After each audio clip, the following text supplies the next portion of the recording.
사도행전은 다섯 문단으로 나눌 수 있습니다.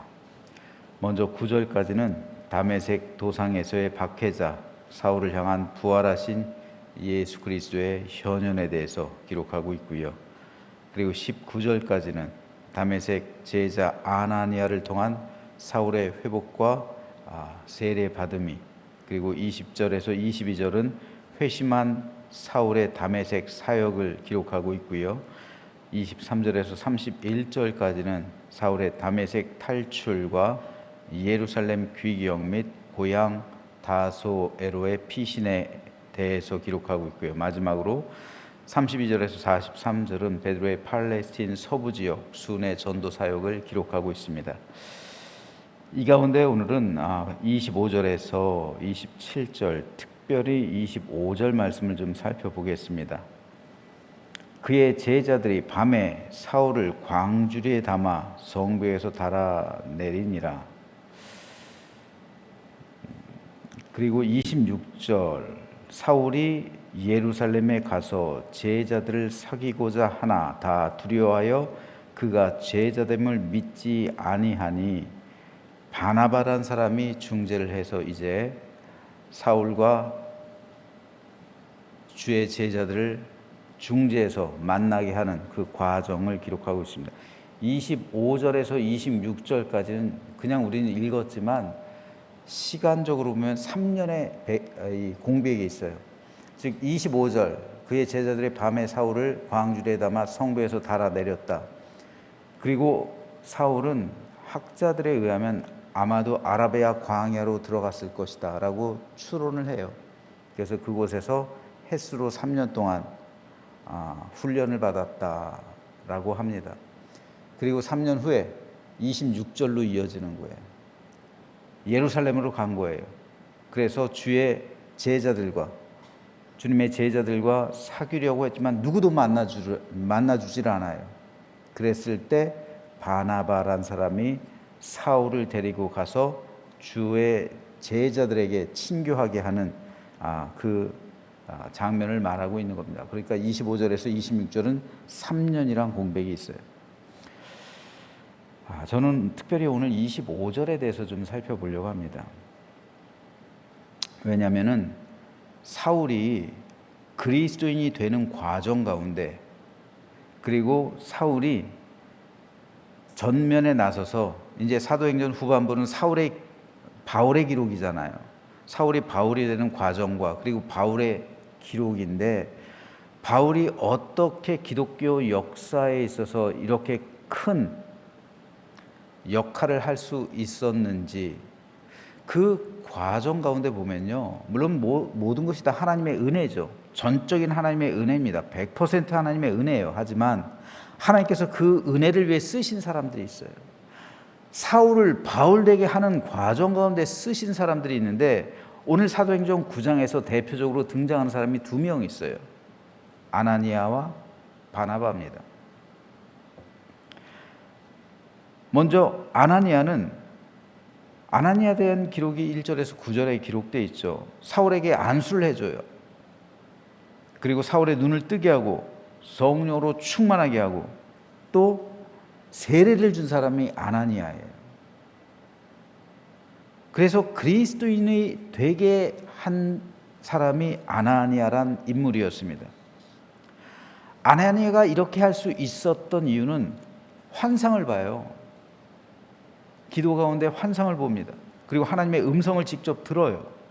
그리고 하나님의 지시에 순종했기 때문입니다. 그런데 여러분, 이 아나니아도 굉장히 영성이 깊은 사람이에요. 얼마나 영성이 깊었으면 환상을 봤겠어요. 하나님께서 직접 말씀하시잖아요. 그런데 아나니아란 사람의 이름은 이 사건 이후로 성경에 더 이상 기록되지 않아요. 사도행전 22장에 보면 사도 바울이 이때를 회상해요. 그래서 아나니아란 사람이 나에게 말을 했을 때 내가 눈을 뜨게 됐다. 그래서 내가 그에게 세례를 받았다. 이 고백을 할 때 단 한 번 나오는 거죠. 그러니까 이 사건이에요. 이 사건. 이 사건 이후에는 성경이 끝날 때까지 아나니아란 인물이 그 이름이 단 한 번도 기록되질 않아요.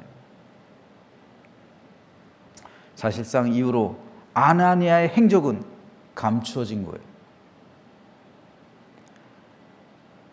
사도행전 22장에서 바울은 아나니아를 가리켜 율법에 따라 경건한 사람으로 거기 사는 모든 유대인들에게 칭찬을 듣는 아나니아라 하는 이가 라고 말하고 있어요. 즉 아나니아는 경건하고 모든 사람에게 칭찬받는 사람이었다는 거예요. 실제로 아나니아는 환상을 보고 계시를 볼 정도로, 그리고 하나님의 음성을 듣고 사울에게로 가서 사울의 눈을 뜨게 하고, 그리고 그에게 세례를 주고 성령으로 충만하게 할 정도로 능력 있던 사람이었습니다. 그런데 왜 그의 행적은 더 이상 성경에 기록되지 않을까요? 저는 오늘 이에 대해서 생각해 보려고 합니다. 먼저 제가 여러분에게 질문을 하나 드릴게요. 우리나라 역사 5,000년이에요. 그런데 그 5,000년 역사상 가장 힘들게 살았던 세대는 어떤 세대일까요? 5,000년이란 역사다 보니까 수많은 전쟁, 기근, 그리고 어려운 시기들이 있었죠. 고비고비가 얼마나 많았겠어요. 그런데 그 가운데서도 대표적으로 가장 힘들었던 시대, 제가 한번 계산해 봤어요. 그랬더니 1582년생이에요. 1582년생. 왜 그런지 아세요? 한번 보세요. 1582년생은요, 인생이 전쟁이에요. 10살 때 임진왜란이 발생해요. 1592년. 15살 때 정유재란이 발생해요. 1597년. 37살이 됐어요. 그때 명과 후금의 전쟁이 일어났는데, 명나라가 조선을 원조해 주잖아요. 임진왜란 때. 그러니까 조선군 파병을 요청해요. 아니, 우리나라를 도왔으니까, 조선을 도왔으니까 당연히 파병을 해줘야죠. 당연히 원조를 해야죠. 그래서 원조를 어쩔 수 없이 했어요. 그 1619년, 1582년생이 37세 되는 해. 그리고부터 5년 후인 42세 때 이괄의 난이 1624년에 일어나요. 그로부터 3년 후 45세 때 1627년 정묘호란이 일어나요. 후금이 쳐들어와서 전쟁을 하는 거예요. 그로부터 9년 뒤인 54세 때 1636년 병자호란이 일어나요. 청나라가 이번에 또 쳐들어와요. 1582년생은요, 인생이 전쟁이에요. 전쟁하다 죽어요. 임진왜란, 정유재란, 그리고 여러 가지 전쟁 때 안 죽고 살았으면 계속 전쟁 때문에 피해를 입는 세대, 1582년생이에요. 1900년 초중반에 태어나신 분들도 참으로 험한 세월을 살아오셨어요. 일제시대, 6.25, 여러 가지 험한 세상을 살아오셨는데 1582년생에 비하면 아무것도 아니에요. 그분들은 인생이 전쟁이에요. 제가 왜 이 얘기를 하냐면요, 여러분, 임진왜란 하면 누구를 제일 먼저 떠올리세요? 이순신 장군이잖아요. 민족의 성웅, 영웅을 넘어서 성웅이라고 그래요, 우리는. 진짜 어떤 사람들은, 어떤 역사학자들은요, 임진왜란을 가리켜 그러니까 일본이요, 왜와 이순신의 전쟁이었다고 해요. 그럴 정도로 독보적인 그런 존재였습니다. 하지만 임진왜란에서 이순신 장군보다 더 위대한 사람이 있어요. 누굴까요? 진정한 영웅이 있어요. 누굴까요? 이름 모르게 전장터에서 죽어간 병사들이에요. 그들이 이름을 남겼을까요? 그들은 누군가의 사랑받는 아들이었고 누군가의 남편이었으며 누군가의 아버지이기도 했어요. 그런데 그들의 희생과 죽음이 있었기 때문에 나라를 지켜낸 거예요. 그러나 그들은 이름조차 남기질 않았어요. 그들이 남긴 건 이름이 아니라 나라와 민족이에요. 그러므로 그들이야말로 진정한 영웅입니다. 감추어진 영웅이요, 드러나지 않은 영웅이에요. 우리나라는 지정학적으로 강대국들 사이에 있어요. 그런데 어떻게 우리나라가 5,000년 역사를 버텨낼 수 있었을까요? 이렇게 감추어진 영웅들이 많기 때문에 그래요.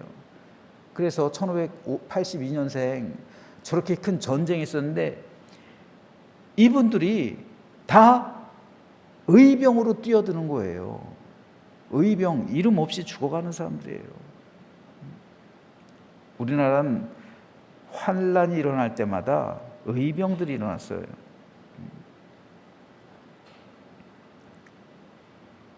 이런 의병들이 많이 일어나는 나라는 망할 수가 없어요. 이게 우리나라가 5,000년 역사상 나라와 민족을 아직까지 존속하고 있는 근본적인 이유이기도 해요. 여러분, 우리나라가 일제강점기 때 이토 히로부미 암살하고 요인들 막 죽였잖아요. 암살했잖아요. 심지어는 의병들이 일어나서 군대를 조직해가지고 봉오동 전투 같은 그런 전투도 승리하고 막 그랬잖아요. 근데 중국은 안 그랬어요, 여러분. 난징 대학살 30만 명이 죽고 수많은 사람들이 죽임당해도 중국은 저항을 안 해요. 그게 민족성이에요, 그게. 우리나라와 결이 다른 거예요, 중국은. 민족성이 달라요. 그러니까 중국은 사실 중국의 그 토착민들 한족이잖아요. 한족이 이 나라를 경영했던 점 별로 없어요. 다 외부, 청나라도 외부죠. 원나라도 그렇죠. 민족의 결이 다른 거예요. 그 사람들은 의병이 일어나질 않아요.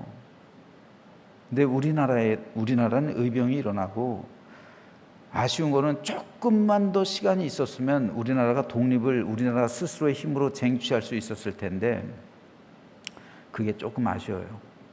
그래서 역사가 약간 더 어렵게 되긴 했습니다만 우리나라는 근본적으로 의병들이 지켜내는 거예요. 국민들이 지켜낸다고요, 나라와 민족을. 이게 다른 거예요. 그러니까 지금 민주주의가 되는 거예요. 일본도 그러지 못해요. 일본 백성들이 일어나는 거 봤어요? 일본 백성들 그렇게 잘못된 정권 아래서 고생을 해도 일본 백성들 일어나질 않아요. 민족성이 다르기 때문에 결이 달라요. 그러니까 우리나라는 의병들이 일어났던 나라니까 가만히 안 둬요. 그러니까 5,000년 역사를 이어온 근본적인 비결입니다. 감춰진 영웅들. 그런데 이것은 성경에도 동일하게 적용돼요. 제가 이것 때문에 좀 장황하게 말씀을 드렸습니다. 바울이 되기 위해선 수많은 사람들의 헌신이 필요했어요. 그들은 아나니와 바나바, 실라, 누가처럼 이름을 남기기도 했어요. 하지만 대부분의 사람들은 그러질 않았어요.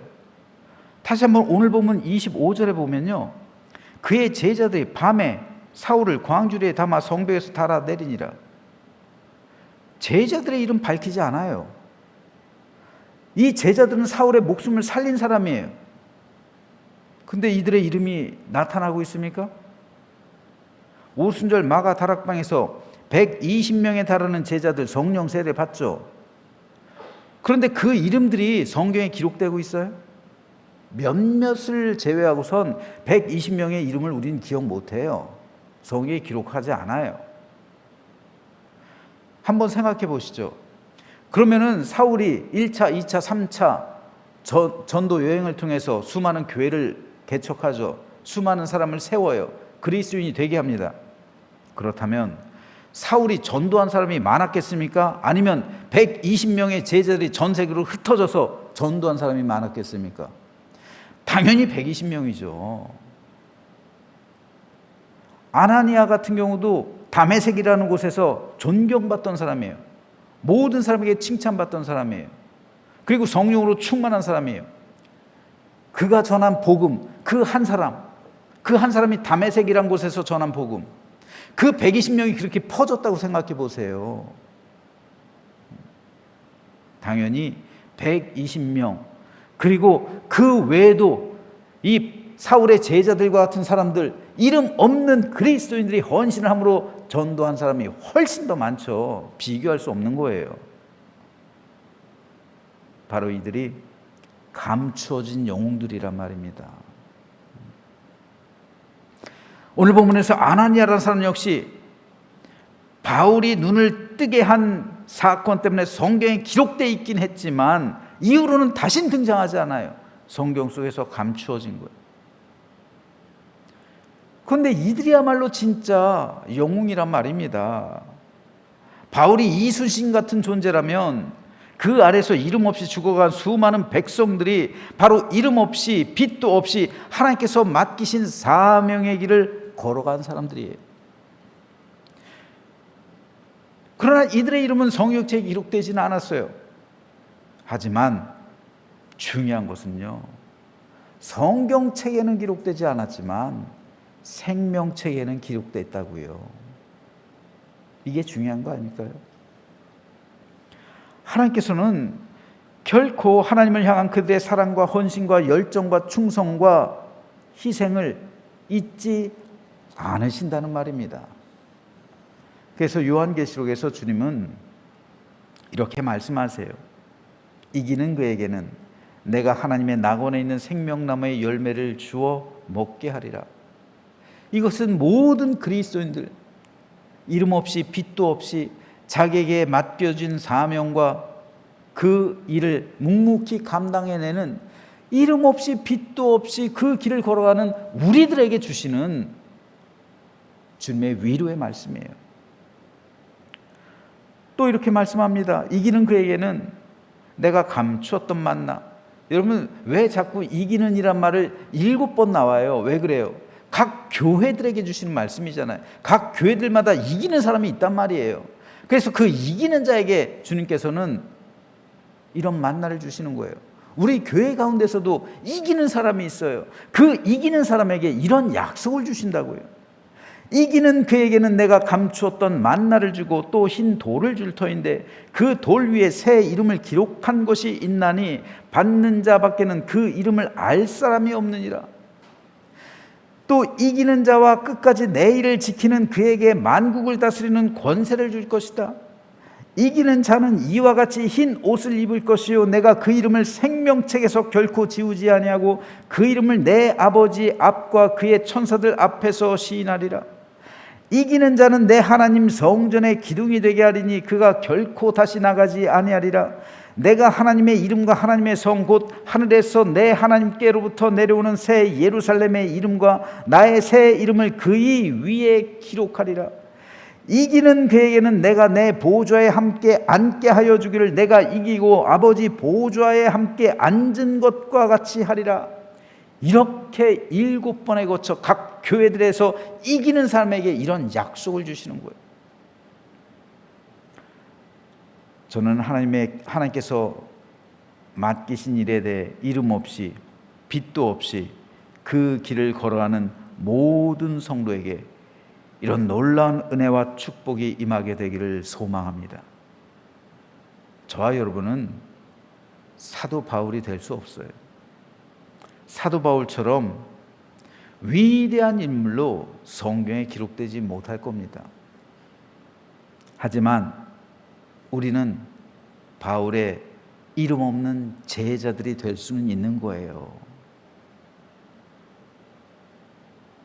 우리 이름이 생명체에 기록되고 이기는 자에게 주시는 주님의 약속을 우리가 누릴 수 있다는 말입니다. 그렇다면 이것처럼 더 큰 은혜와 축복이 어디 있을까요? 그러므로 저와 여러분 모두 우리의 이름을 남기려 하기보다는 주님께 칭찬받고 인정받는 믿음이 되어서 하나님을 영화롭게 하는 믿음의 삶을 살아가며 우리 이름이 생명체에 기록될 뿐더러 주께서 약속하신 7가지 이기는 자에게 주시는 축복을 받아 누리는 우리 모두가 되시기를 주님의 이름으로 축원합니다.